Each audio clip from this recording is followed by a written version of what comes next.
नमस्कार,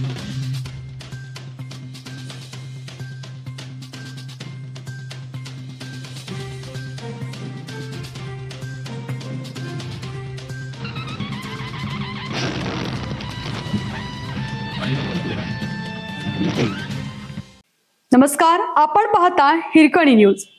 हिरकणी न्यूज प्रत्येक क्षण ताज्या घडामोडी आणि महत्त्वाच्या प्रत्येक बातमीसाठी नेहमी तत्पर. पोल्ट्रीला कृषी दर्जा देण्याच्या निर्णयाची अंमलबजावणी करा. महाराष्ट्र शासनाने कुक्कुटपालन पोल्ट्री व्यवसायाला कृषी समकक्ष दर्जा देण्याचा निर्णय घेतला आहे. या निर्णयाच्या तातडीने अंमलबजावणीसाठी संबंधित अधिकाऱ्यांची बैठक घेण्याचे आदेश पशुसंवर्धन मंत्री पंकजा मुंडे यांनी आयुक्तांना दिले आहेत, अशी माहिती खानापूर तालुका पोल्ट्री व्यावसायिक संघटनेचे अध्यक्ष चंद्रकांत जाधव यांनी दिली. खानापूर तालुका पोल्ट्री संघटनेचे अध्यक्ष चंद्रकांत जाधव आणि सामाजिक कार्यकर्ते दादासाहेब काटकर यांनी मुंबईतील मंत्रालयात पशुसंवर्धन मंत्री पंकजा मुंडे यांची भेट घेतली. यावेळी राज्यातील पोल्ट्री व्यवसायाच्या अडीअडचणी आणि समस्यांबाबत सविस्तर चर्चा करण्यात आली. विटा आणि खानापूर तालुक्यामध्ये राज्यातील सर्वात जुना आणि मोठा पोल्ट्री उद्योग असून या व्यवसायाला 50 वर्ष पूर्ण झाली आहेत.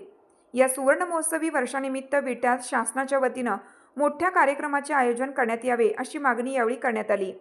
यावर पशुसंवर्धन, दुग्धविकास व मत्स्य व्यवसाय विभागाचे सचिव डॉक्टर रामास्वामीयन यांनी सकारात्मक प्रतिसाद दिला.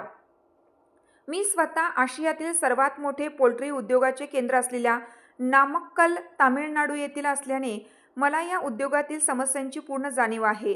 विट्याचा पोल्ट्री उद्योग आणि कवठेमहांकाळ येथील शेळीपालन व्यवसायाची माहिती घेण्यासाठी मी स्वतः 2 दिवस विट्यात मुक्कामी येईन, असे डॉक्टर रामास्वामी यांनी सांगितल्याचे जाधव यांनी नमूद केलं.